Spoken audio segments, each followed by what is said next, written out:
High, good morning. আমি আজ কিছু নতুন গাছ টবেতে বসাবো। এই যে দেখতে পাচ্ছেন টব নিয়ে নিয়েছি।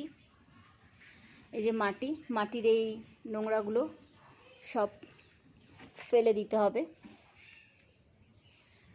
আর এই যে বালিটা দেখতে পাচ্ছেন ভিজে, কারণ বালিতে অনেক নোংরা ছিল। বালিটা আমি ধুয়ে রেখেছি।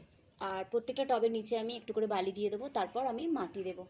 আর এই যে দেখতে পাচ্ছেন গাছ, এইটা হচ্ছে আমার গন্ধরাজ গাছ, মিনি টগর, আর কয়েকটা জবা আছে, আর এটা হচ্ছে ফুরুষ গাছ। আমি এই গাছগুলো 8 থেকে 10 দিন আগে কিনে এনেছি নার্সারি থেকে, রেখে দিয়েছিলাম কিনে এনে শেডের নিচে। আজকে আমি বসাবো। আজকে আমার হাতে অনেকটা সময় আছে। কিছু পুরনো গাছ আমি নতুন টবে ট্রান্সফার করব। আর আমার থেকে অনেকেই জানতে চেয়েছেন আমি কিভাবে গাছে যত্ন করি, কিভাবে গাছ বসাই। এইভাবে বসিয়ে প্রত্যেকটা গাছই আমার হেলদি আছে, ভালো আছে।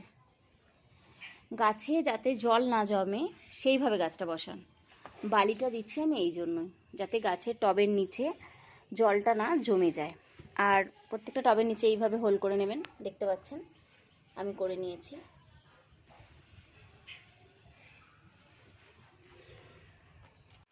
আমার সব গাছ বসানো কমপ্লিট হলো, দেখতে পাচ্ছেন। সকাল থেকে আমি লেগেছি 2 ঘন্টা ধরে, এইসব কাজ চলছে। আর এই কাজটা আমি সত্যি ভালোবেসে করি, মন থেকে। যতই কষ্ট হোক আমার, এটা একটা আলাদাই শান্তি।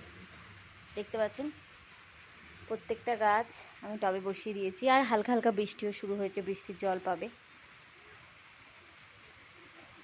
আপনারা সবাই ভালো থাকবেন। Thank you.